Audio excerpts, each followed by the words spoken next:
খতিবুল উম্মাহ, মাশাআল্লাহ। খেয়াল করেন আমার কথাটা। আমাদের অন্যান্য বিষয়ে যেরকম দক্ষ যোগ্য ব্যক্তিত্ব আমরা গঠন করতেছি, নবীর উলামায়ে কেরামের মধ্যে এরকম একটা প্রবণতা হওয়া দরকার যে ইনশাআল্লাহ আমরা বাংলাদেশে আগামী দিনে রাজনৈতিক নেতৃত্বের শূন্যতা পূরণ করার জন্য আমরা সাহস নিয়ে সামনে পদক্ষেপ রাখবো ইনশাআল্লাহ। রাজনৈতিক নেতৃত্ব ছাড়া এই জাতিকে আত্মমর্যাদা সম্পন্ন জাতি হিসেবে গড়ে তুলবার ভিন্ন কোনো পথ নাই। অন্য কেউ এই জাতির জন্য, এই কওমের জন্য, এই মিল্লতের জন্য নিজেদের স্বার্থ জলাঞ্জলি দিবে না। অন্য কেউ এই উম্মতের হারানো গৌরব ফিরে আনতে পারবে না যতক্ষণ পর্যন্ত আল্লাহ রাসূল সাল্লাল্লাহু আলাইহি ওয়াসাল্লাম প্রদত্ত সেই মানদণ্ডের ভিত্তিতে ইসলামী উম্মার নেতৃত্ব তৈরি আমরা করতে না পারবো, ততক্ষণ পর্যন্ত জাতির হারানো গৌরব, মৃত গৌরব আমরা ফিরে আনতে পারবো। এবং এক নেকড়ে এসে হাজার ছাগলের পালকে লন্ডভন্ড করে দিয়ে সেখান থেকে তার পছন্দ মতো মোটা তাজা রাম ছাগলটাকে ধরে নিয়ে যায় এবং সে তৃপ্তি ভরে তাকে দিয়ে খায়, কোনো ছাগল এটার প্রতিবিধান করার কোনো ক্ষমতাই রাখে না। যেমনি ভাবে হাজার ছাগলের পাল থেকে হাজার ছাগলের পাল যেরকম নিজেদের অস্তিত্বকে একটা নেকড়ের আক্রমণ থেকে রক্ষা করার সামর্থ্য রাখে না, ঠিক এই উম্মতের সাধারণ উম্মত তারা নেতৃত্ববিহীন, খেলাফতের নেতৃত্ববিহীন তারা মেষ এবং রাম ছাগলের মতো, ছাগলের পালের মতো তারা তাদের চেয়ে দুর্বল কাফের বেঈমানদের দ্বারা লন্ডভন্ড হয়ে যায়। নেতৃত্বহীনতার কারণে উম্মত আজকে পতনের দ্বার প্রান্তে উপনীত। এই হলো উম্মতের জন্য খলিফার ভূমিকা। ওই রকম চাই সেই খলিফা একজন জালেম খলিফাই হোক না কেন, সেই খলিফা ইতিহাসের বর্বরতম শাসক হাজ্জাজ বিন ইউসুফ হোক না কেন, এরপরে উম্মতের যখন খলিফা থাকে, উম্মতের যখন একজন রাখাল থাকে, সেই রাখাল দুর্বল হতে পারে, সেই রাখাল জীর্ণ শীর্ণ হতে পারে, সেই রাখাল অতিশয় বৃদ্ধ হতে পারে, কিন্তু রাখাল যতক্ষণ আছে কোন নেকড়ে ছাগলের পালের উপর হামলা করার সাহস পায় না। ইতিহাস সেটাই বলে। উম্মতের সর্বশেষ যতদিন পর্যন্ত খেলাফত ছিল, তুর্কি খেলাফত যতদিন পর্যন্ত ছিল, ততদিন পর্যন্ত এই পৃথিবীতে উম্মত ঐক্যবদ্ধভাবে সমস্ত কুফরি শক্তির মোকাবেলা করার সাহস তাদের ছিল। যেদিন থেকে এই উম্মতের খেলাফতের এই সূর্যকে তারা অস্তমিত করে দিয়েছে, খেলাফতের এই মুসলমানদের এই গৌরব এবং শৌর্যবীর্যকে তারা ধ্বংস করে দিয়েছে, এরপরে তারা গোটা মুসলিম উম্মাহকে ৫৫টা ভাগে ৫৭টা ভাগে বিভক্ত করে ক্ষুদ্র ক্ষুদ্র ভাগ করে মুসলমানদেরকে তারা শাসন আর শোষণ করা শুরু করেছে। মাওলানা মুহাম্মাদান আবদুহু ওয়া রাসূলুহু আল্লাযী আরসালাহু আল্লাহু ইলা কাফাতিন নাসি বাশীরান ওয়া নাযীরা وداعيا إلى الله بإذنه وسراجا منيرا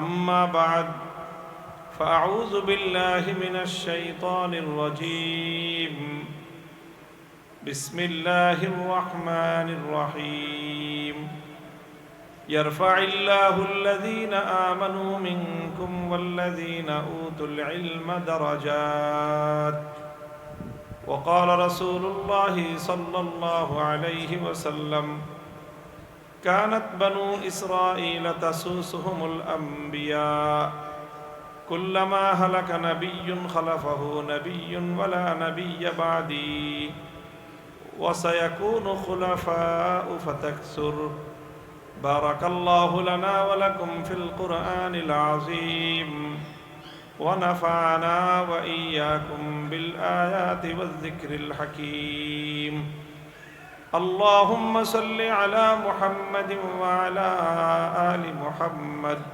كما صليت على إبراهيم وعلى آل إبراهيم إنك حميد مجيد اللهم بارك على محمد وعلى آل محمد كما باركت على إبراهيم وعلى آل إبراهيم إنك حميد مجيد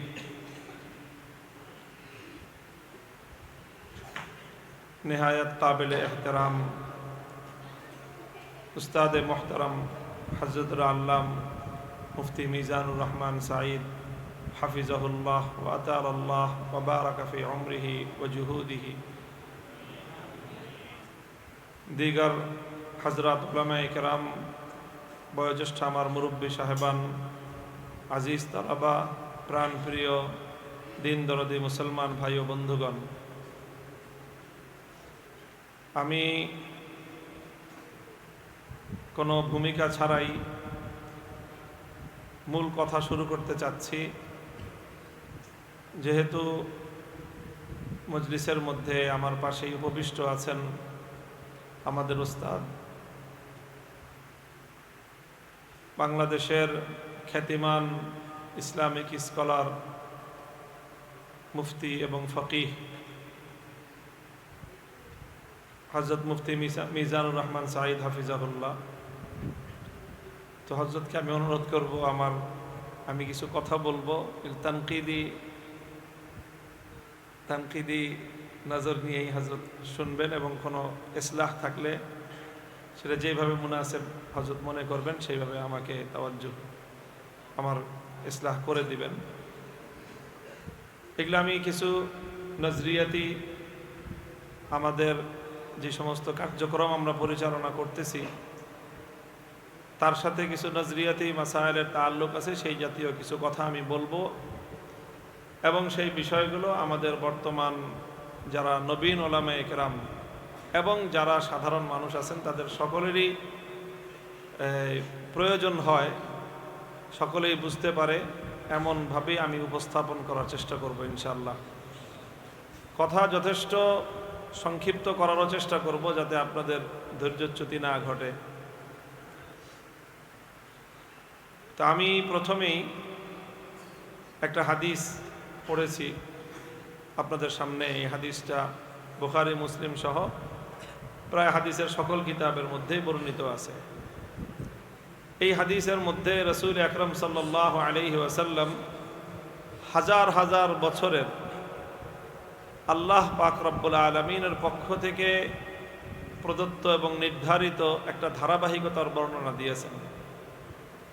আমরা জানি যে ইব্রাহিম আলাইহিস সালাতু ওয়াস সালামের দুই ছেলে ছিলেন, ইসমাঈল আলাইহিস সালাম এবং ইসহাক আলাইহিস সালাম। ইসহাক আলাইহিস সালামের ছেলের নাম হলো ইয়াকুব আলাইহিস সালাম এবং ইয়াকুব আলাইহিস সালামের অপর নাম হলো ইসরাইল। এই জন্য এই খানদানকে বলা হয় বনি ইসরাইল। আল্লাহ পাক রব্বুল আলামিন খুব সম্ভবত ইব্রাহিম আলাইহিস সালামের পরবর্তী আম্বিয়ায়ে কেরাম সব ওনার নসল থেকেই প্রেরণ করেছেন দুনিয়াতে।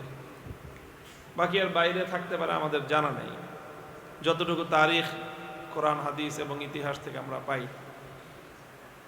তো সেই হিসাবে হযরত ইসহাক আলাইহিস সালাম, যিনি ইব্রাহিম আলাইহিস সালামের ছোট ছেলে, তার খানদান থেকে একেবারে মুসলসল ধারাবাহিকভাবে নবীদের আগমন হয়েছে। ধারাবাহিকভাবে কয়েক হাজার বছর। কত সংখ্যা নবীর সেটা তো আর বলতে পারবো না, যেহেতু কোরআন হাদিসে সুনির্দিষ্ট কোনো তথ্য নাই, কিন্তু কয়েক হাজার বছর যে হবে এতে সন্দেহ নাই। কয়েক হাজার বছর পর্যন্ত বনি ইসরাইল থেকে ইসহাক আলাইহিস সালামের আওলাদ থেকে আম্বিয়ায়ে কেরাম এসেছেন। আর এই হাজার হাজার বছরের মধ্যে বনি ইসমাইল থেকে কোনো নবী আসেন নাই, কারণ ইসমাইল আলাইহিস সালামের যে নসব পাওয়া যায় তাতে কোনো নবী নাই। তো একদিকে অনেক নবী এক সন্তানের ঔরসে, আরেক সন্তানের ঔরসে কোনো নবী নাই। পাল্লা একদিকে অনেক ভারী হয়ে গেছিল, আরেকদিকে অনেক হালকা হয়ে গেছিল। তো আল্লাহ পাক রব্বুল আলামিন শেষে যেই পাল্লাটা হালকা হইতে হইতে অনেক হালকা হয়ে গেছে, ওই হালকা পাল্লার মধ্যে আল্লাহ পাক এমন এক ভার দিছেন, নবী আখিরুজ জামান, নবীউল আম্বিয়া, সাইয়্যিদুল আম্বিয়া মুহাম্মদুর রাসূলুল্লাহ সাল্লাল্লাহু আলাইহি ওয়াসাল্লাম বনি ইসমাইল থেকে আসছেন। একদিকে কোয়ান্টিটি অনেক বেশি, আর একদিকে একজন নবীর ওজন আমরা তো এটাই বলবো আমাদের নবীর প্রতি আমাদের মহাব্বত এবং ইশকের জায়গা থেকে, যে আরেক দিকে শুধু একজন নবী হাজার হাজার বছরের পয়গম্বরদের শান এবং মানের সমান হয়ে গেছে, বরং বেশি হয়ে গেছে। অর্থাৎ ইব্রাহিম আলাইহিস সালামের খানদানেই নবুয়ত চলেছে হাজার হাজার বছর পর্যন্ত। তো রাসূল আকরাম সাল্লাল্লাহু আলাইহি ওয়াসাল্লাম এই হাজার হাজার বছরের ইতিহাসের একটা গুরুত্বপূর্ণ অংশ এই হাদিসে ব্যক্ত করেছেন। সেটা হলো যে কানাত বানু ইসরাঈল তাসুসুহুমুল আম্বিয়া, যে এই হাজার হাজার বছর পর্যন্ত যত নবী রাসূল এসেছেন, তারা একদিকে যেরকম নবী হিসেবে জাতি এবং কওম এবং মিল্লাতের ধর্মীয় নেতৃত্ব দিয়েছেন, স্বাভাবিকভাবেই আম্বিয়া কেরাম নবীগণ আসবেন, তারাই তো মানুষকে দিন শিখাবেন, ঈমান শিখাবেন, তারা শিখিয়েছেন। জাতিকে কওমকে তারা ধর্মীয়ভাবে দিক নির্দেশনা দিয়েছেন, গাইডলাইন দিয়েছেন। পাশাপাশি এই আম্বিয়া কেরাম তাসুসুহুম, সেই কওম এবং জাতিগুলোকে ওনারাই রাজনৈতিকভাবেও নেতৃত্ব দিয়েছেন। রাজনৈতিক কথা শুনলেই তো অনেকের মধ্যে মনে হয় যে এটা মনে হয় আর এলমের সাথে যায় না। না, এই আর এক চরম এক মানে জুলুম, জাহালাতপূর্ণ এক জুলুম এই কওমের উপরে আমাদের উপর চাপায়া দেওয়া হয়েছে। কিরকম জাহালাত? ওই যে একটা লোক ছিল, তো নাম বললে মানুষ কম চিনতে পারে, মুরগি চোরা বললে বেশি চিনবে। এই লোকের সাথে ঘটনাচক্রে একদিন আমি জানতাম না, একটা আলোচনায় গেছি, টক শোতে যে দেখি সেও মেহমান আলোচক। সে বলতেছে, এহতেজাজ করতেছে যে ইসলামে কোনো রাজনীতি নাই। দলিল কি? দলিল দেখেন, সে বলে যে রাজনীতির আরবি শব্দ হলো সিয়াসাতুন। রাজনীতির আরবি শব্দ হলো সিয়াসাত। কোরআনে কারিমের কোথাও সিয়াসাত শব্দ নাই, এই জন্য ইসলামে রাজনীতি নাই। তো যাই হোক, মানে ধোঁকা কতভাবে মানুষ খায় আর দেয়। আমি সেখানে একরকম জবাব দিয়েছি। এখান থেকে বলতে চাই হলো যে এই যে একটা কথা যে ইসলামের রাজনীতি নাই, ইসলামের রাজনীতি আছে না নাই? এই লোকের উচ্চারিত শব্দ থেকেই আমি ইস্তেদলাল বের করতেছি যে সিয়াসাতুন শব্দ, এটা তো আমাদের মাদ্রাসা মহলে তো বহু পরিচিত, বহুল পরিচিত শব্দ। সিয়াসাত শব্দের অর্থ কি? এত ছাত্র জোরে বলো, সিয়াসাত মানে কি? রাজনীতি। সিয়াসাত মানে হলো রাজনীতি। তাহলে এই যে সিয়াসাত শব্দ থেকেই ফেল হলো সাসা, ইয়াসুসু সিয়াসাতান, এটা বাবে নাসারার মাসদার।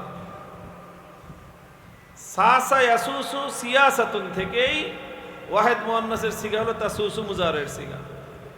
তো কানাত বানু ইসরাঈল তাসুসুহুমুল আম্বিয়া, এটা বুখারীর হাদিস। তাহলে সিয়াসাতুন শব্দ থেকেই আসলো যে নবী আম্বিয়া কেরামগণ তারা সিয়াসত করতেন। আম্বিয়া কেরাম কি করতেন? সিয়াসত করতেন। তাসুসুহুমুল আম্বিয়া, বনি ইসরাইলের রাজনৈতিক নেতৃত্ব দিতেন নবীগণ। অর্থাৎ একই সাথে নবীগণ যুগপৎভাবে ধর্মীয় নেতৃত্বও দিতেন, রাজনৈতিক নেতৃত্বটাও নবীগণ দিতেন। কুল্লামা হালাকা নবিয়্যুন খালাফাহু নবিয়্যুন, এক নবী দুনিয়া থেকে চলে যাওয়ার সাথে সাথে আল্লাহর পক্ষ থেকে পরবর্তী নবী সিলেকশন হয়ে যেত, এবং পরবর্তী নবী এসে তিনি সঙ্গে সঙ্গে আগের নবীর দোনোটা দায়িত্ব নিজের কাঁধে তুলে নিতেন। একদিকে তিনি তার উম্মত, কওম এবং মিল্লাতের ধর্মীয় নেতৃত্ব প্রদান করতেন, একই সাথে তিনি আল্লাহর পক্ষ থেকে নিযুক্ত হয়ে রাজনৈতিক নেতৃত্ব তিনি দিতেন। এই সিলসিলা চলতে চলতে আমাদের নবী পর্যন্ত এই সিলসিলাই চলেছে। এই জন্য আল্লাহ নবী বলেন যে আগে থেকে হাজার হাজার বছর ধরে চলে আসা রাজনৈতিক নেতৃত্বটা কোনো ইলেকশনের মাধ্যমে হতো না, বরং আল্লাহর পক্ষ থেকে সিলেকশনের মাধ্যমে হতো। আচ্ছা বলেন তো, নবী কে হন? নবী কে হন?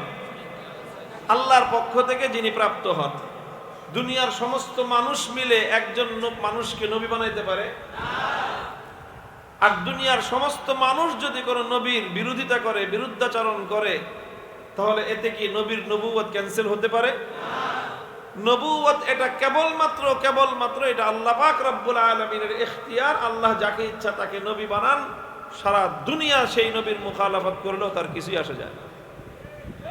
এই জন্য নবুয়ত যেরকম আল্লাহ দিতেন, তার রাজনৈতিক নেতৃত্বের দায়িত্বটাও স্বয়ং আল্লাহই দিতেন। আল্লাহ নবী বলেন যে ওয়ালা নাবিয়্যা বাদি, অর্থাৎ এই সিলসিলা এবং এই ধারাবাহিকতা আমার পর্যন্ত এসে উপনীত হয়েছে যে আমি হলাম একদিকে আল্লাহর পক্ষ থেকে সিলেক্টেড সর্বশেষ নবী এবং আল্লাহর পক্ষ থেকে সিলেক্টেড সর্বশেষ এই উম্মতের রাজনৈতিক নেতৃত্বের অধিকারী। আমি নেতা শব্দটা ব্যবহার করলাম না, এটা পয়গম্বরদের বর্তমান ইস্তেমাল এবং ব্যবহার অনুযায়ী পয়গম্বরদের শানের খেলাফ। এটা কি পয়গম্বরদের শানের খেলাফ মনে হয় আমাদের কাছে। এই জন্য আমরা এই সমস্ত আদবেরও রিয়ায়াত করি। আমার নেতা, তোমার নেতা, বিশ্ব নবী মুস্তাফা, এই কথাটাকে আমরা ভালো মনে করি না। নেতা শব্দের যেইভাবে বাংলা ভাষায় প্রয়োগ হয়ে গেছে, হ্যাঁ, আমার নবী, তোমার নবী, বিশ্ব নবী মুস্তাফা। তো আমি কি বললাম? সর্বশেষ রাজনৈতিক নেতৃত্বের অধিকারী মুহাম্মদুর রাসূলুল্লাহ সাল্লাল্লাহু আলাইহি ওয়াসাল্লাম আল্লাহর পক্ষ থেকে সিলেক্টেড।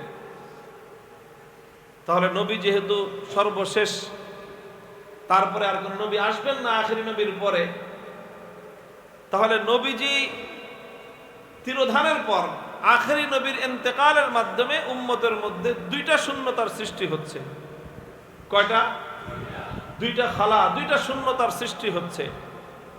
প্রথম শূন্যতা হলো, তাহলে এই উম্মতের ধর্মীয় নেতৃত্ব দিবে কারা? দ্বিতীয় শূন্যতা হলো, তাহলে এই উম্মতের রাজনৈতিক নেতৃত্ব দিবে কারা? কারণ আল্লাহর পক্ষ থেকে তো নবী সিলেক্টেড এবং সেই নবী যুগপৎ দুটো দায়িত্বই পালন করে গেছেন। আমাদের নবী কি রাজনৈতিক নেতৃত্ব দেন নাই?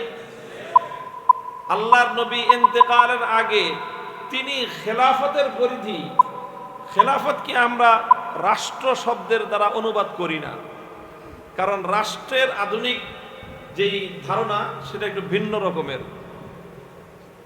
তবে আধুনিক ধারণা বাদ দিয়ে আমরা শুধুমাত্র সহজ এবং সহজবোধগম্য শব্দ হিসেবে যদি রাষ্ট্র শব্দের দ্বারা অনুবাদ করি, এটা হতে পারে। আল্লাহর নবী সাল্লাল্লাহু আলাইহি ওয়াসাল্লাম ইসলামী রাষ্ট্র তথা খেলাফত নিজের জীবদ্দশায় তিনি প্রতিষ্ঠিত করে গেছেন। সেটাও খুব ছোট না। আমাদের বাংলাদেশটাকে 24 গুণ দিলে, 24টা বাংলাদেশ যদি জোড়া দেওয়া হয়, যত বড় ভূখণ্ড হবে, আল্লাহর নবী তত বড় ভূখণ্ড 12.5 লক্ষ বর্গ মাইলে খেলাফত কায়েম করে তিনি সেই খেলাফত পরিচালনা করে তারপরে আল্লাহর নবী ইন্তেকাল করেছেন। 12.5 লক্ষ বর্গ মাইল, বর্গ কিলোমিটার না, 12.5 লক্ষ বর্গ মাইল। তো নবীজি একদিকে নবী ছিলেন, সঙ্গে সঙ্গে তিনি নবুয়তের দায়িত্বের পাশাপাশি উম্মতের রাজনৈতিক নেতৃত্বের দায়িত্ব তিনি পালন করে গেছেন। যার কারণে নবীর ইন্তেকালের মধ্য দিয়ে উম্মতের মধ্যে দুইটা খালার সৃষ্টি হয়েছে। একদিকে উম্মতের দ্বীনি রাহনুমাই, ধর্মীয়ভাবে নেতৃত্ব দিবেন কারা, আরেকদিকে রাজনৈতিক নেতৃত্ব দিবেন কে? নবীজি এই উভয়টা নেতৃত্বের শূন্যতা পূরণ করার জন্য দুই হাদিসের মধ্যে দুই রকম রাহনুমাই এবং দিক নির্দেশনা দিয়ে গেছেন। একটা হলো আল উলামা ওয়ারাসাতুল আম্বিয়া ওয়া ইন্নাল আম্বিয়া লাম ইউওয়ারিসু দিনারাও ওয়ালা দিরহামা ইন্নামা ওয়ারাসুল ইলম ফামান আখাযাহু আখাযা বিহাজ্জিন ওয়াফির। যে আলেমগণ হলেন নবীদের উত্তরাধিকারী। আলেমদের কাছে কি আছে? নবীর ইলম আছে। এই ইলমের মাধ্যমে উলামায়ে উম্মত নবীজির পরে কিয়ামত পর্যন্ত উম্মতের দ্বীনি রাহনুমাইয়ের জিম্মাদারি আদায় করবে। এটা হলো উম্মতের দ্বীনি নেতৃত্ব কারা দিবে সেই শূন্যতা পূরণের দিক নির্দেশনা। আর রাজনৈতিক নেতৃত্বর শূন্যতা পূরণ হবে কিভাবে? নবীজি সেটাও বলে গিয়েছেন, ওয়াসায়াকুনু খুলাফাউ ফাতাকসুরু, আমার পরে উম্মতের রাজনৈতিক নেতৃত্ব চলবে খেলাফতের মাধ্যমে, খেলাফতের মাধ্যমে। এবং সেই খলিফা যারা হবেন তারা অনেক হবেন, ফাতাকসুরু, অনেক খলিফা হবে কিয়ামত পর্যন্ত এই উম্মতের মধ্য থেকে, যারা উম্মতের রাজনৈতিক নেতৃত্বের ধারক হবেন।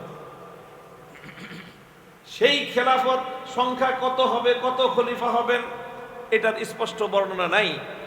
তবে এই খেলাফতের ধারাবাহিকতা আল্লাহর নবীর যুগ থেকে কিয়ামত পর্যন্ত চলবে, এটার বিভিন্ন বিবরণ পাওয়া যায়। যদিও সেটা একেবারে অব্যাহতভাবে না চললেও, মধ্যখান দিয়ে কাট অফ হলেও একেবারে সম্পূর্ণ খেলাফতের নেতৃত্ব পৃথিবী থেকে বিলুপ্ত হবে না। যতবার বিলুপ্ত করার চেষ্টা করবে, আবার ফিরে ফিরে উম্মতের মধ্যে খেলাফত আসবে এবং চূড়ান্ত এই বিশ্বব্যাপী ইসলামের বিজয় খেলাফতের হাত ধরেই হবে ইনশাআল্লাহ। এটাকে রুখতে কেউ পারবে না, এটাকে কেউ রুখতে পারবে না। হ্যাঁ, খেলাফতের মধ্যে ছন্দপতন হতে পারে, খেলাফতকে তারা মধ্যখান দিয়ে ধ্বংস করার চেষ্টা করতে পারে। যতবার তারা ধ্বংস করার চেষ্টা করবে, ইনশাআল্লাহ আল্লাহর নবীর রেখে যাওয়া এই আমানত, হাজার হাজার পয়গম্বরের এই নেতৃত্বের আমানত, উম্মতের এই খেলাফতের এই আমানত আবার মাথাচাড়া দিয়ে উঠবে। আবার সারা দুনিয়া থেকে সকল জাহিলিয়াতের অন্ধকারকে দূর করে ইসলামের হেলালি নিশান নিয়ে আবার পৃথিবীতে খেলাফত মাথাচাড়া দিয়ে উঠবে ইনশাআল্লাহ। এটা হবে। তবে এই খেলাফতের নেতৃত্বটা উম্মতের মধ্যে কিভাবে পালিত হবে, খলিফা কে হবেন, কিভাবে হবেন, এটা অনেক বড় একটা অধ্যায় আলোচনা। আমি মৌলিক অত লম্বা আলোচনায় যাব না, একটা কথা শুধু বলবো এখান থেকে। সেটা হলো নবী আকরাম সাল্লাল্লাহু আলাইহি ওয়াসাল্লাম দ্বীনের অন্য সব কিছুর পাশাপাশি খেলাফতের কোয়ালিটি, খলিফার মানদণ্ড হিসেবে, সর্বোচ্চ মানদণ্ড হিসেবে আল্লাহর নবী খেলাফতের রাশেদাকে উম্মতের সামনে মডেল হিসেবে রেখে গেছেন। খেলাফত কিভাবে হবে, খলিফা কিভাবে নির্বাচিত হবে, কে খলিফা হবে, খলিফার কেমন যোগ্যতা থাকতে হবে, এটার জন্য সর্বোচ্চ মডেল হলো খেলাফতের রাশেদা। আলাইকুম বিসুন্নতি ওয়া সুন্নাতিল খুলাফাইর রাশিদিন আল মাহদিয়্যিন তামাসসাকু বিহা ওয়া আদ্দু আলাইহা বিন নওয়াজিজ। খোলাফায়ে রাশিদিনের আদর্শ ইসলামের অন্যতম বুনিয়াদি মেয়ার, ইসলামের অন্যতম বুনিয়াদি দলিল। এটা খোলাফায়ে রাশিদার যে কোনো কাজ, যে কোনো আমল উম্মতের জন্য এটা হুজ্জত এবং দলিল। ঠিক তদ্রূপ খেলাফতে রাশেদার চার খলিফা উম্মতের সর্বসম্মত ভিত্তিতে, সর্বসম্মত ঐক্যমতের ভিত্তিতে চার খলিফা উম্মতের খোলাফায়ে রাশিদিন। এই চার খলিফাই হলেন কিয়ামত পর্যন্ত উম্মতে মুসলিমার জন্য নেতৃত্বের মানদণ্ড। আমাদেরকে বারবার আমি এই সমস্ত রাজনৈতিক যখনই আলাপ আলোচনায় যাই, খুব পেঁচায় এই জায়গাটায় এসা যে আপনাদের রাজনৈতিক, আপনারা যে বাংলাদেশে ইসলামী হুকুমত কায়েম করতে চান, আপনাদের মডেল কি, আপনাদের নমুনা কি, আপনারা কাদেরকে ফলো করতে চান। মানে বলে বলে ধাক্কায় আমাদেরকে বাংলাদেশের সীমান্ত থেকে পার করে ভারত, ভারত থেকে পার করে পাকিস্তান, তারপরে পাকিস্তানের সীমান্ত পার করে ওদিকে নিয়ে যেতে চায়, আমাদের মুখ দিয়ে ওগুলো বের করতে চায়। এরপরে এটাকে নিয়ে একটা কি বানাবে, এটাকে নিয়ে এরপরে তারা মিডিয়াবাজি করবে, আমাদেরকে নানাভাবে কালারিং করার চেষ্টা করবে। তো আলহামদুলিল্লাহ আমাকে যতই পেছাপেছি করে, আমি কোনো সময় মানচিত্রের বাইরেই যাই না। আমি পরিষ্কার বলি, আমাদের দুনিয়ার অন্য কোনো মডেলের দরকার নাই। আল্লাহর পয়গম্বর আমাদের কাছে খেলাফতের রাশেদার মডেল রেখে গেছেন, কিয়ামত পর্যন্ত সেটাই আমাদের মডেল। আমরা মনে করি যারা খেলাফতের রাশেদার সাথে যতটুকু যেই শাসন মিলবে, সেই শাসন ততটুকু সফল, সেটা ততটুকু গ্রহণযোগ্য। আর খেলাফতের রাশেদার শাসন ব্যবস্থা থেকে যেই শাসন ব্যবস্থা যতটুকু দূরত্ব অবলম্বন করবে, সেটাই তাদের ভুল, ইসলামের দৃষ্টিতে সেটাই পরিত্যাজ্য। এখন আপনি মিলায় নেন গিয়া, বলে যে সৌদি আছে, কাতার আছে, কুয়েত আছে, আরব আমিরাত আছে, আফগানিস্তান আছে, পাকিস্তান আছে, ইরান আছে, ইরাক আছে, যা আছে সব আপনি হিসাব করেন, আমি আপনাকে মানদণ্ড দিয়ে দিলাম খেলাফতের রাশেদা। আমরা কি চাই? আমরা খেলাফতের রাশেদার মডেলে, খোলাফায়ে রাশেদিনদের মতো আমরা সেই খেলাফতের মডেলে আমাদের দেশকে আমরা করতে চাই। আচ্ছা, এখন খেলাফতের রাশেদার মডেলটা কি? খেলাফতের রাশেদা থেকে আমরা কি মডেলটা পাই? খেলাফতের রাশেদা অবশ্যই সর্ব এতেবারে উম্মতের জন্য উসওয়া, সর্ব এতেবারে উম্মতের জন্য অনুকরণীয় দৃষ্টান্ত, সন্দেহের কোনো অবকাশ নেই। তার মধ্যে একটা গুরুত্বপূর্ণ হলো যে খলিফার ক্রাইটেরিয়া কি হবে, কিসের ভিত্তিতে আপনি নেতৃত্ব নির্বাচন করবেন। আপনি যে একজন মানুষকে নেতা বানাবেন, তার কিছু কোয়ালিটি লাগবে না? কি বলেন? এই যে নেতারা এসে যে আমাদের কাছে বলে, পরিচয় দেয়, আমরা একজন আরেকজনকে তুলে ধরি যে অমুকে এই করবে, অমুকে সেই করবে, অমুকে অমুক তমুক এমন তেমন, সেক্ষেত্রে আপনি কাকে নেতা নির্বাচন করবেন? নেতৃত্ব নির্বাচনের ইসলামী মানদণ্ডটা কি? আমি ইসলামী মানদণ্ডের ক্ষেত্রে অবশ্যই সেক্ষেত্রে খেলাফতের রাশেদাকেই সর্বোচ্চ মডেল বলে আমি বিশ্বাস করি এবং সেটাই আমি অনুসরণ করার চেষ্টা করি এবং সেটার জন্যই আমি আমার কওম এবং আমার জাতিকে আমি উদ্বুদ্ধ করছি। খেলাফতের রাশেদার ক্ষেত্রে নেতৃত্ব নির্বাচনে কোন বিষয়টার প্রতি খেয়াল রাখা হয়েছে? অনেক বিষয়ের প্রতি খেয়াল রাখা হয়ে থাকতে পারে, একটা বিষয় সন্দেহাতীত ছিল। সেটা কি? সেটা হলো আল্লাহ নবীর পরে, নবীজি মুহাম্মদুর রাসূলুল্লাহ সাল্লাল্লাহু আলাইহি ওয়াসাল্লামের ইন্তেকালের পরে বলেন তো এই উম্মতের মধ্যে সবচেয়ে বড় আলেম কে ছিল? বলেন। আবু বকর সিদ্দিক রাদিয়াল্লাহু আনহু। এই ব্যাপারে দ্বিমত করার কারো হিম্মত আছে? 1400 বছর পর্যন্ত উম্মতের আহলে হকের মধ্যে কেউ দ্বিমত পোষণ করেছে? 1400 বছরের উম্মতের ইজমা। আল্লাহ রাসূল সাল্লাল্লাহু আলাইহি ওয়াসাল্লামের পরে ইলমের এতেবারে সবচেয়ে বড় শখসিয়ত, সবচেয়ে বড় আলেম হলেন সিদ্দিক আকবর রাদিয়াল্লাহু আনহু। সিদ্দিক আকবরের ইন্তেকালের পরে সবচেয়ে বড় আলেম কে ছিলেন বলেন? ওমর ফারুক রাদিয়াল্লাহু আনহু। এটাও মুজমা আলাইহি, এটাও মুত্তাফাক আলাইহি, ঐক্যমতের সিদ্ধান্ত। 1400 বছর পর্যন্ত এর মধ্যে কোনো হকপন্থী আলেমের দ্বিমত নেই। এরপরে কে? এরপরে হযরত ওসমান এবং হযরত আলী ইলমের এতেবারে, যোগ্যতার এতেবারে দুজন সমান। দুজন কি সমান? তবে অবশ্যই কোনো না কোনো দিক থেকে হযরত ওসমান আল্লাহর কাছে হযরত আলীর থেকে মুকদ্দম ছিলেন, এই জন্য হযরত ওসমান আগে, হযরত আলী পরে। তো এই হলো ইলমেরও সিলসিলা, এটা হলো খেলাফতেরও সিলসিলা। আল্লাহর পয়গম্বরের পরে সবচেয়ে বড় আলেম সিদ্দিক আকবর রাদিয়াল্লাহু আনহু। সিদ্দিক আকবরের পরে সবচেয়ে বড় আলেম হলেন ওমর ফারুক রাদিয়াল্লাহু আনহু। হযরত ওমর ফারুকের পরে সবচেয়ে বড় আলেম হলেন ওসমান গনি রাদিয়াল্লাহু আনহু। হযরত ওসমান রাদিয়াল্লাহু আনহুর পরে সবচেয়ে বড় আলেম হযরত আলী কাররামাল্লাহু ওয়াজহাহু। এইভাবে যদি তরতিব দেই, সিলসিলা বলি, ইখতিলাফ করার কারো কোনো গুঞ্জাইশ নাই। আছে? থাকলে ফালজাতুল আলানা করনাহু। কারো যদি থাকে আহলে ইলমদের মজমা আছে, কারো হিম্মত এই তরতিবের সাথে ভিন্ন মত পোষণ করার নাই। এখান থেকে যে বিষয়টা বুঝে আসে সেটা হলো যে উম্মতের রাজনৈতিক নেতৃত্ব নির্বাচনের জন্য সবচেয়ে গুরুত্বপূর্ণ বৈশিষ্ট্যটা কি?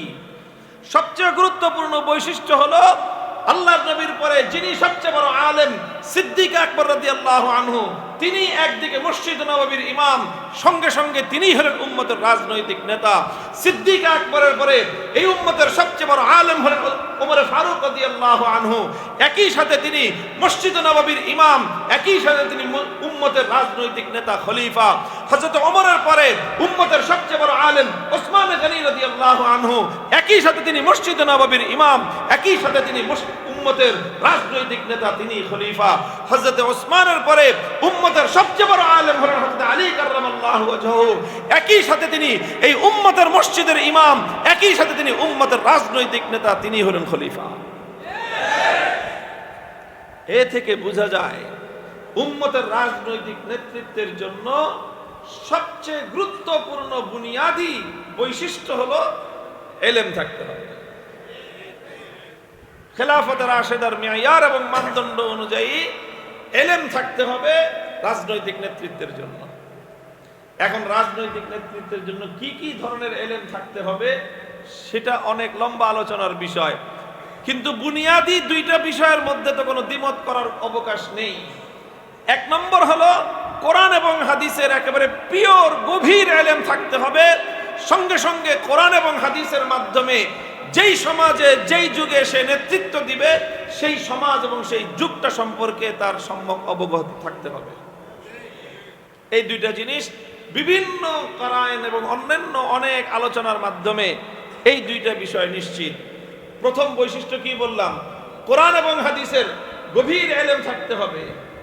গভীর এলেম থাকতে হবে যাতে অন্তত সেই সময়ের তাকে অন্যতম শীর্ষ আলেমে দ্বীনদের কাতারে তাকে শুমার করা যায়। তাকে যেন 1000 ওলামায়ে কেরামের মজমার মধ্যে মজলিসের মধ্যে বসায়া দিলে সে যেন 1000 ওলামায়ে কেরামের মজলিসের মধ্যে ইলমি কোনো আলোচনা করলে 1000 আলেম যেন তার একেবারে কোনো বাইয়িন এবং একেবারে ফাহেশ কোনো ভুল যেন তাদের সামনে প্রমাণিত না হয়। এই পরিমাণ কোরআন এবং হাদিসের এলেম ইসলামের নেতৃত্বের যে মানদণ্ড তার জন্য জরুরি।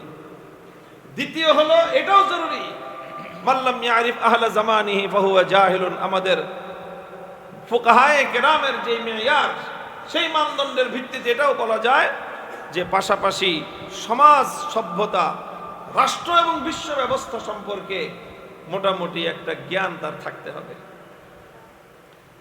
মুহতারাম হাজিরিন, এটা হলো উম্মতের রাজনৈতিক নেতৃত্বের কোয়ালিটি আমি বললাম।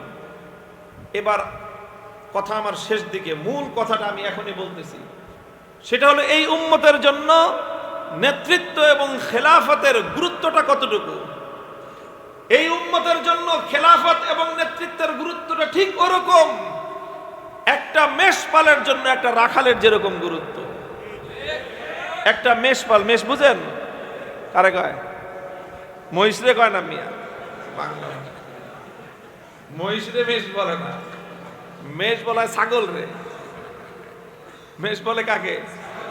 ছাগল রে। মহিষ তো মাশাআল্লাহ পৃথিবীতে অন্যতম শক্তিশালী প্রাণী। মহিষ কেন বাঘে মেষে লড়াই, ওইটা হলো মেষ, হলো মহিষ। মহিষ তো এত শক্তিশালী প্রাণী যে জঙ্গলে বাঘের সাথে লড়াই করে। বাঘ পারে না মহিষের সাথে সহজে। তো বাঘ যে মহিষকে দেখে পলায় ওটার নাম হলো মহিষ। মহিষ আর মেষ মানলে ছাগল। এই ছাগল রে তো নেকড়ে, নেকড়ে বুঝেন কারে কয়? এই যে নেকড়ে বলে বাঘরে কয়, নেকড়ে বলে শিয়ালকে। শিয়ালের সাইজ কত আর ছাগলের সাইজ কিরকম জানেন? এই ছাগল বড় না শিয়াল বড়? দেশি ছাগল নেকড়ের সাইজে সাইজে হবে, রাম ছাগল এটা তো নির্ঘাত শিয়ালের চেয়ে বড়। কিন্তু এই রাম ছাগল, 1000টা রাম ছাগলও যদি থাকে, একটা নেকড়ে এসে 1000টা রাম ছাগলের পালকে ছিন্ন ভিন্ন করে দিবে এবং এখান থেকে ছাগল ধরে নিয়ে যাবে।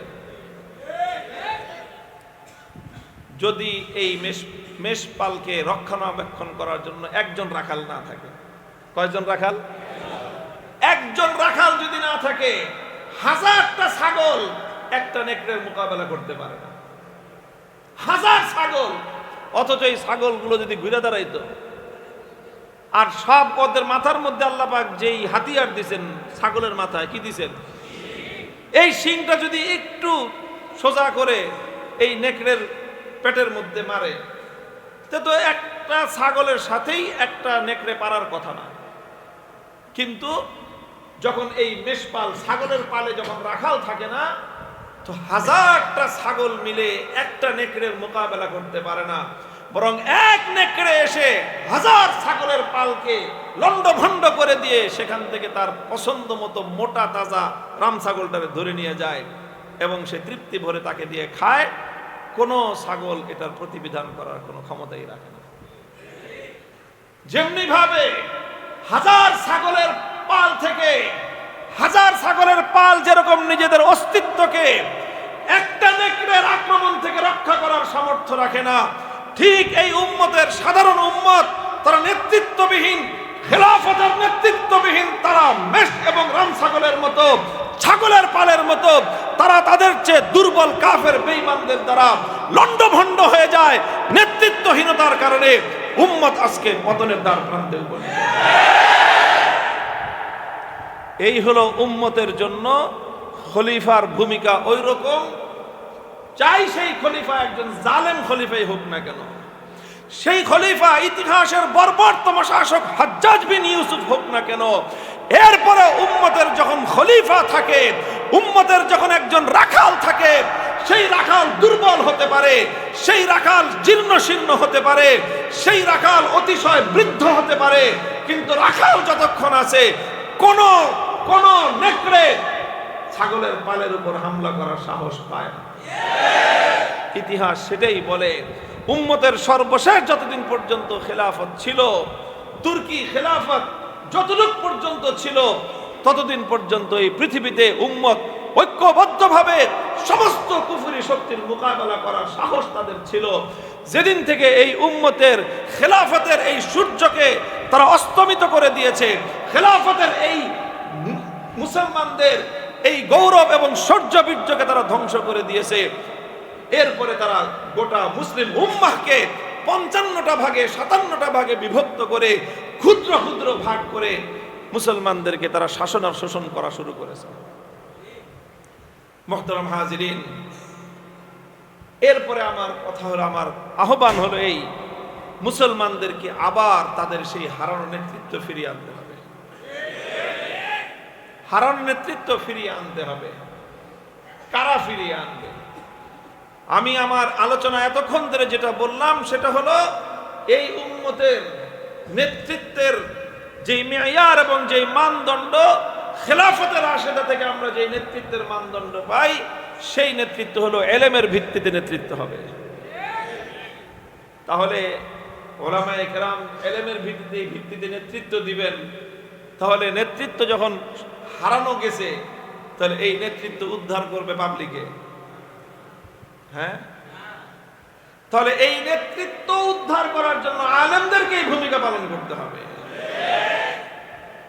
আলেমরা ছাড়া উম্মতের কাঙ্ক্ষিত এই নেতৃত্ব অন্য কেউ ফিরিয়ে আনতে পারবে না।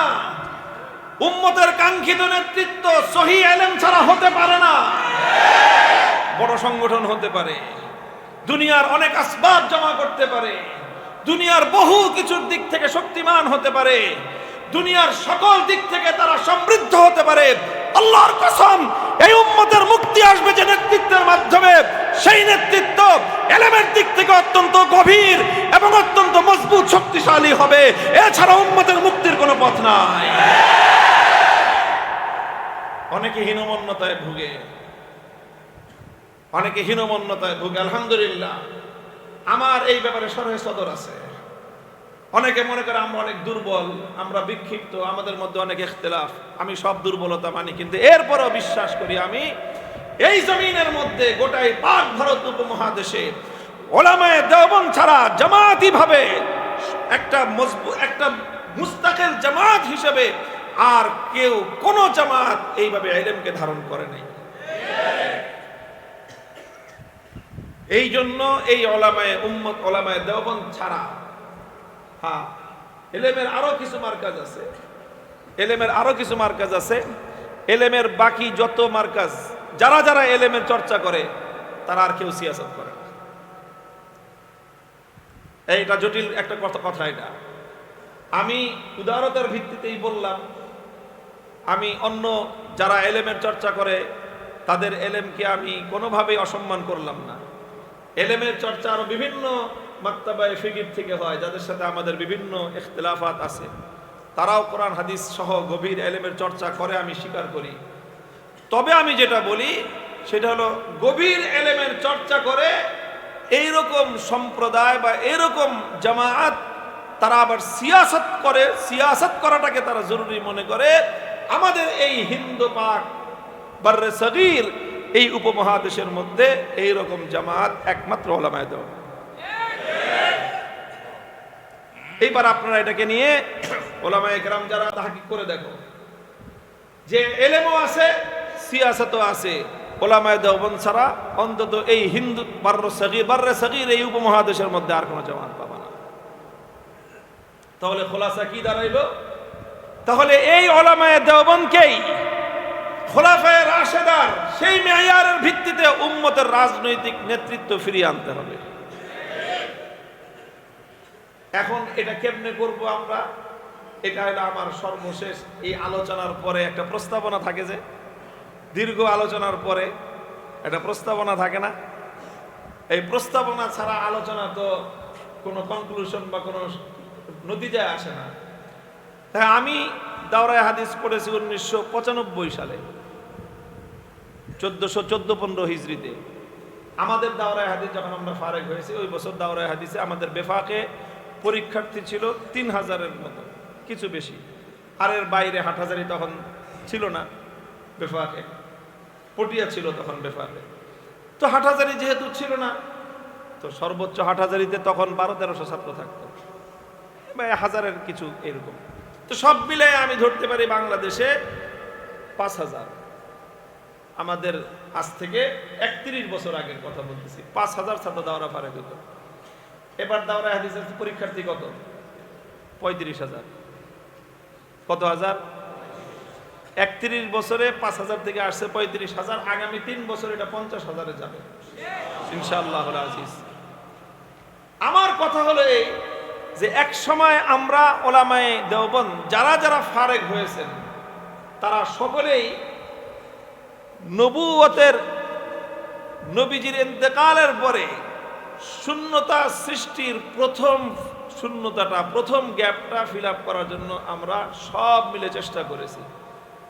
অর্থাৎ আমরা সবাই ধর্মীয় নেতৃত্বের জন্যই আমরা মাদ্রাসা থেকে যত ফারেক, এর মধ্যে যেই পরিমাণ যোগ্যতাওয়ালা আহলে মানে ইস্তেদাদ, জি ইস্তেদাদ আমাদের ফারেগিন হইতো, যোগ্যতা সম্পন্ন যে সকল নবীন আলেম হইতো, তাদের সকলকেই উম্মতের দ্বীনি নেতৃত্ব দেওয়ার জন্যই তাদেরকে কাজ করতে হইতো। কারণ এই বিশাল জাতি, 15 কোটি মানুষের এই জাতির মধ্যে ধর্মীয় নেতৃত্ব দেওয়ার জন্য যেই পরিমাণ লোক দরকার, সেটা কওমি মাদ্রাসা থেকে ফারেক হওয়া নবীন আলেমদের মধ্যে ইস্তেদাদওয়ালা যোগ্যতা সম্পন্ন আলেম দিয়ে সেটা কভার হইতো না, সেটা ফিল আপ হইতো না, ঘাটতি থেকে যেত। তো মূল আসলে এখানেই যদি ঘাটতি থাকে, তো অন্য জায়গায় আমরা মনোযোগ দিব কেমনে? কিন্তু আজকের বাংলাদেশের প্রেক্ষাপটে আমি বলতে চাই যে বিপুল পরিমাণ ওলামায়ে কেরাম, নবীন আলেম প্রতি বছর আমাদের মাদারিসগুলো থেকে ফারেক হচ্ছে। এখন আমাদের একটু নজর দেওয়ার সময় এসেছে যে আমরা নবুয়তের, নবীজির ইন্তেকালের পরে, খতমে নবুয়তের পরে, নবুয়ত খতম হওয়ার পরে এই উম্মতের যে দ্বিতীয় শূন্যতাটা সৃষ্টি হয়েছিল, রাজনৈতিক নেতৃত্বের শূন্যতা, সেই রাজনৈতিক নেতৃত্বের শূন্যতা পূরণ করার জন্য ওলামায়ে দেওবন্দকে এখন সম্পূর্ণ জিম্মাদারি নিজেদের কাঁধে তুলে নিয়ে পরিকল্পনা করতে হবে। এটা যদি আমরা করতে না পারি, তাহলে এই কওমের মুক্তির আর কোনো পথ নাই, কোনো পথ নাই।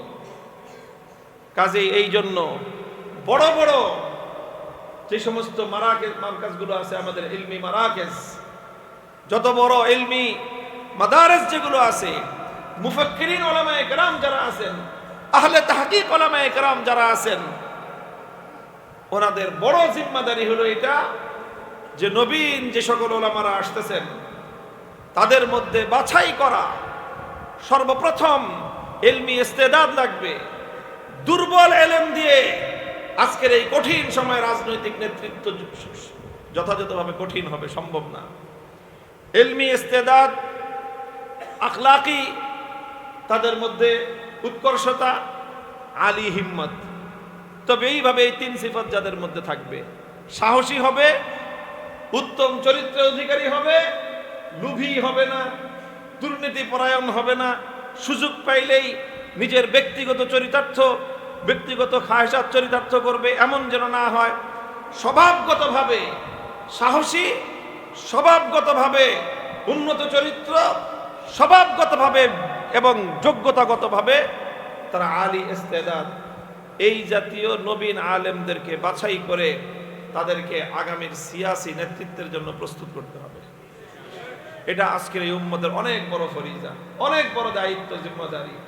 আলহামদুলিল্লাহ দারুল ইফতা কম হয় নাই, অনেক দারুল ইফতা হয়েছে। মুফতি সাহেবান দিয়ে তো বাংলাদেশ আলহামদুলিল্লাহ গিজ গিজ করে। অবশ্যই আমাদের মুফতি দরকার, মুহাক্কিক মুফতিয়ানে কেরাম দরকার, মুহাদ্দিসিন দরকার, মুফাসসিরিন দরকার। কোনোটারই আমি জরুরতকে অস্বীকার করতেছি না। তবে অবশ্যই আমি সবসময় বলি যে যত্রতত্র যেখানে সেখানে যে কোনোভাবে নামকা ওয়াস্তে খালি কোনো রকমভাবে নামের শুরুতে একটা মুফতি ডিগ্রি লাগানোর যে একটা প্রবণতা, এটা একটা আত্মঘাতী প্রবণতা। খেয়াল করেন, খতিবুল উম্মাহ মাশাআল্লাহ, খেয়াল করেন আমার কথাটা।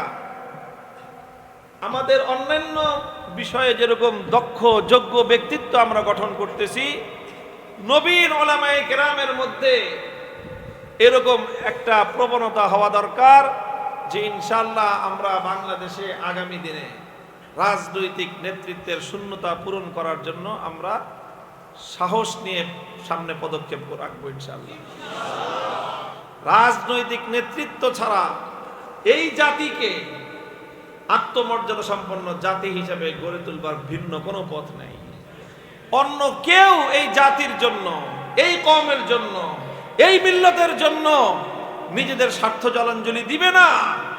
অন্য কেউ এই উম্মতের হারানো গৌরব ফিরে আনতে পারবে না যতক্ষণ পর্যন্ত আল্লাহ রাসূল সাল্লাল্লাহু আলাইহি ওয়াসাল্লাম প্রদত্ত সেই মানদণ্ডের ভিত্তিতে ইসলামী উম্মার নেতৃত্ব তৈরি আমরা করতে না পারবো, ততক্ষণ পর্যন্ত জাতির হারানো গৌরব, মৃত গৌরব আমরা ফিরে আনতে পারবো। আলহামদুলিল্লাহ, আমি ব্যক্তিকে বর্তমান সময়কার আমার ছোট ভাইদের জন্য, আমাদের সন্তানতুল্য ছাত্রদের সামনে আমি আমাকে পেশ করতে চাই। দেখো, আমি আলহামদুলিল্লাহ আমাদের মাদ্রাসার যে পড়ালেখার তরতিবের এতেবারে আলহামদুলিল্লাহ গবি ছাত্র তো ছিলাম না। আমি বিফাকে 3 বার পরীক্ষা দিছি, তার মধ্যে 2 বারই আমি বিফাকে নম্বর আউয়াল হয়েছি, দাওরা হাদিসে নম্বর আউয়াল হয়েছি।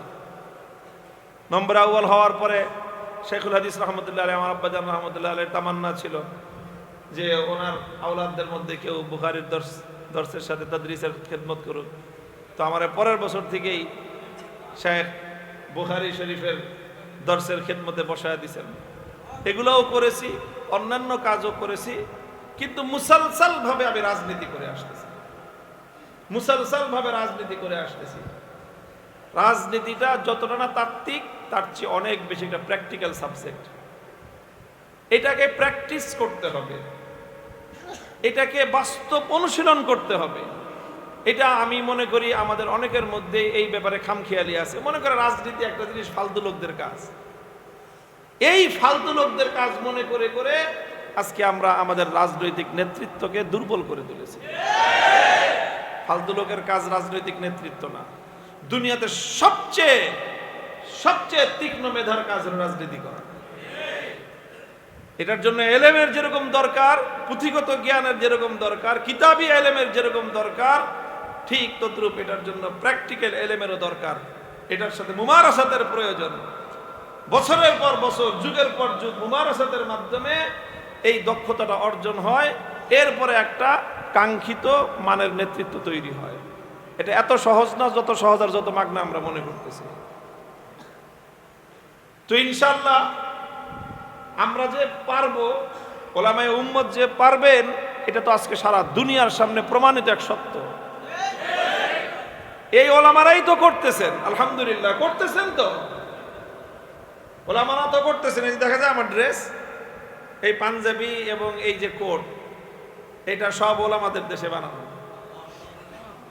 যারা সারা দুনিয়াকে দেখায় দিয়েছে অর্থনৈতিক উন্নতি একটা রাষ্ট্রের কিভাবে করতে হয়, একটা রাষ্ট্রের উৎপাদনশীলতা কিভাবে বৃদ্ধি করতে হয়, সারা দুনিয়াকে দেখায় দিয়েছে।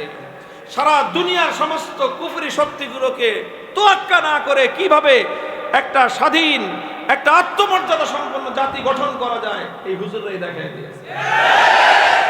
40 বছর তারা যুদ্ধই করছে, পড়ালেখা করার তেমন একটা সময় পায় নাই। যা পড়তো তাও সব ওই পাকিস্তানে এসে পড়াশোনা করতেন তারা।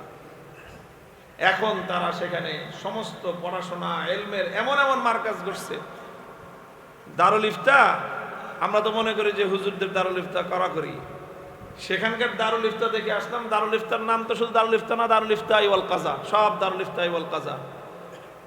কারণ এখন বিচারক সংকট, এই জন্য 2 বছর করে পড়ায় পড়ায় সব বিচারকের পদে বসায় দেওয়া হয়েছে। দারুল ইফতা ওয়াল কাজা, বছরে 2 ফাতরা, 6 মাস ঢুকবে, বাকি 6 মাস এই ক্যাম্পাস থেকে বের হওয়ার কোনো সুযোগ নেই।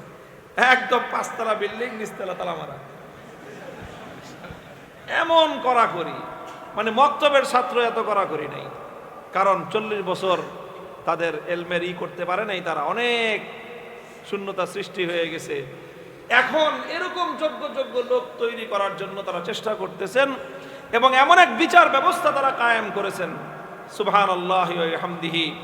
রাত 2টা 3টা সেই দেশের দুর্গম পাহাড়ি পথ, শত শত মাইল, হাজার হাজার মাইল পথ চলো, সেই যে হাদিসের কথা মনে পড়ে, লা ইয়াখাফু আহাদান ইল্লাল্লাহ, আল্লাহ ছাড়া কাউকে ভয় পেতে হয় না। অথচ লক্ষ লক্ষ মানুষের হাতে হাতে অস্ত্র আছে। 1 লাখ 2 লাখ না তো, কয়েক লক্ষ মানুষের হাতে ভারী অস্ত্র। এই আমাদের দেশের মতো এই বন্দুক আর কাটা রাইফেল মাইফেল এগুলো না, AK-47 রাইফেল, যেগুলো দিয়ে আমেরিকার রাশিয়ার সৈন্যদেরকে এরা মারছে, সেই রাইফেল, কয়েক লক্ষ রাইফেল মানুষের কাছে আছে। আমাদের বাংলাদেশে যদি এরকম মানুষের পাবলিকের হাতে এই অস্ত্র থাকতো, আমি বলি এই যে চরাঞ্চলে ওয়াজে গেলে, এই যে আমাদের বাংলাদেশে কিছু চর আছে না, নরসিংদী, ব্রাহ্মণবাড়িয়া, এই দিক দিয়ে প্রত্যেক বছর মারামারি লাগবে, রাইফেল মাইফেল তো নাই, টাটা দিয়া মাইরা 2-4টা লাশ ফালায়। ওদের কাছে যদি রাইফেল থাকতো চরের মানুষ খুঁজে পাওয়া যেত না। সেই দেশে পাহাড়ি দুর্গম পথ, মানুষের হাতে AK-40 রাইফেল, মানুষ চলতেছে। 4 বছরের মধ্যে এইরকম একটা অন্যায় হত্যাকাণ্ডের ঘটনা ঘটেনি। কিরকম বিস্ময়কর নিরাপত্তা এবং শান্তির পরিস্থিতি তারা কায়েম করেছে, চিন্তা করা যায়। এটা মোল্লা ছাড়া কারো পক্ষে সম্ভব। এই জাতীয় ব্যবস্থাপনা প্রতিষ্ঠা করা একমাত্র উলামায়ে কেরামের পক্ষেই সম্ভব। প্রত্যেকটা মন্ত্রণালয়ের পূর্ণ মন্ত্রণালয়ের পরিপূর্ণ তাদের যে নীতিমালা, সম্পূর্ণ নীতিমালার উপর বই ছাপানো আছে এবং প্রত্যেকটা বইয়ের মধ্যে হাসিয়া আছে। হাসিয়া মতন 2 লাইন আর হাসিয়া হলো পুরা পৃষ্ঠাব্যাপী। আমি নিজে, আমার কাছে আছে 2-3টা মন্ত্রণালয়। আরে ভাই, মতনে তো কম, হাসিয়া তো বেশি কেন? হাসিয়ার মধ্যে সব কোরআন, হাদিস এবং ফিকহে হানাফির রেফারেন্স, সমস্ত ফিকহে হানাফির যে সমস্ত মারাজে যে সমস্ত কিতাব আছে, কদিম কিতাবের সব 3টা মাসদার থেকে, কোরআন, হাদিস এবং ফিকহে হানাফির মারাজে বড় বড় কিতাবগুলি থেকে, কুতুবুল উসুল থেকে সমস্ত হাওয়ালা দিয়ে কোন মন্ত্রণালয়ের কোন নীতিটা কোরআনের কোন আয়াতের আলোকে, কোন হাদিসের আলোকে, ফিকহে হানাফির কোন মাসালা এবং কোন ফতোয়ার আলোকে এটা রাষ্ট্রীয় নীতি হিসেবে সাব্যস্ত হয়েছে, সব সরাসরহাত শুরুহাত সহ প্রত্যেকটা মন্ত্রণালয় থেকে এরকম নীতিমালা আছে। একেবারে বিতফসিল কোন একটা রাষ্ট্রীয় সিদ্ধান্ত ফিকহের তাহকিক ছাড়া হয় না। কোরআনের দলিল লাগে, হাদিসের দলিল লাগে, পাশাপাশি ফিকহে হানাফির দলিল লাগে, ফিকহে হানাফির দলিল। এবং এই যে 30 জনের মতো মন্ত্রী, 28 জনই সব দেওবন্দি হুজুর। কাজীউল কুজাত, প্রধান বিচারপতি মোল্লা আব্দুল হাকিম হাক্কানি, অনেকগুলি কিতাব আছে তার আরবিতে হুজুর কাজার উপর। উপমহাদেশের একজন মজবুত আলেম, উনি জবরদস্ত আলেম। আলহামদুলিল্লাহ, আমি বলতে চাই প্রক্রিয়া পদ্ধতি যেটাই হোক, কিন্তু হুজুররাই যে একমাত্র পরিপূর্ণ পিওর ইসলামিক রাষ্ট্র ব্যবস্থা আজকের 21শ শতাব্দীতে কায়েম করতে পারে, এটা একটা প্রমাণিত সত্য। বাকি সবগুলো হলো দাবি, কোনোটাই প্রমাণিত না। অন্যরা পারবে, পারতে পারে, সম্ভাবনাময়, এখনো চেষ্টা করতেছে, উইল ট্রাইং, আমরা ট্রাই করতেছি, চেষ্টা করতেছি, আমরা ডেভেলপ করতেছি, উন্নতি করতেছি, আর আমরা করে সারছি। কাজেই এই জন্য উলামায়ে উম্মত এবং সাধারণ মানুষ সবাইকে আমি বলবো যে ইসলামের সঠিক রাজনৈতিক ব্যবস্থা প্রতিষ্ঠা করতে হলে সঠিক একদম কোরআন এবং হাদিসের এলেমের মধ্যে মজবুত এলেমওয়ালা লোক ছাড়া কোশ্চিনকালও সম্ভব নয়। যারা মনে করেন যে আমাদের সাথে অন্য কেউ মিললে অথবা আমরা অন্য কারোর সাথে মিললে আমাদের দুর্বলতা প্রকাশ পাবে, আপনারা এই সকল বিষয়গুলি সম্পর্কে হয়তো আপনাদের নজর যাচ্ছে না। আমার আত্মবিশ্বাস যে আমাদের কাছে অন্য কিছু থাকতে না পারে, কিন্তু বাংলাদেশে যত রাজনৈতিক পক্ষ আছে এলেম একমাত্র উলামায়ে দেওবন্দের কাছে আছে, অন্যদের কাছে এলেম নাই। এলেম ছাড়া অন্য যত যা কিছু থাকুক শেষ পর্যন্ত এলেমের কাছে এসে মাথা নত করতেই হবে। আল্লাহ আমাদেরকে বুঝবার তৌফিক দান করেন। এখন আমাদের কাজ হলো নিজেদেরকে আরেকটু প্রস্তুত করে নেওয়া নেতৃত্বের জন্য। প্রত্যেক বছর এই যে 35,000, 30,000, 50,000 ওলামা যে ফারেগ হচ্ছে, এর মধ্যে অন্তত 1,000 যদি ইস্তেদাদ হয়, এই 1,000 থেকে অন্তত 10% আপনারা দেন রাজনীতি করার জন্য। 10% দেন রাজনীতি করার জন্য, আমাদের কাছে দেন, আমি জিম্মেদারি নিব। যারা একটু ইস্তেদাদওয়ালা রাজনীতি করবা, হিম্মত করে আসো, আমরা একসাথে হাতে হাত রেখে এই দেশের রাজনৈতিক নেতৃত্বের দায়িত্ব আমরা তুলে নিয়ে ইনশাআল্লাহ আল্লাহর জমিনে মদিনার ইসলাম এবং ইসলামে শরীয়তে ইসলামিয়া নাফিজ করব, কায়েম করব। 100 বছরের পূর্বসূরীদের স্বপ্ন বাস্তবায়িত হবে ইনশাআল্লাহ এই জমিনে।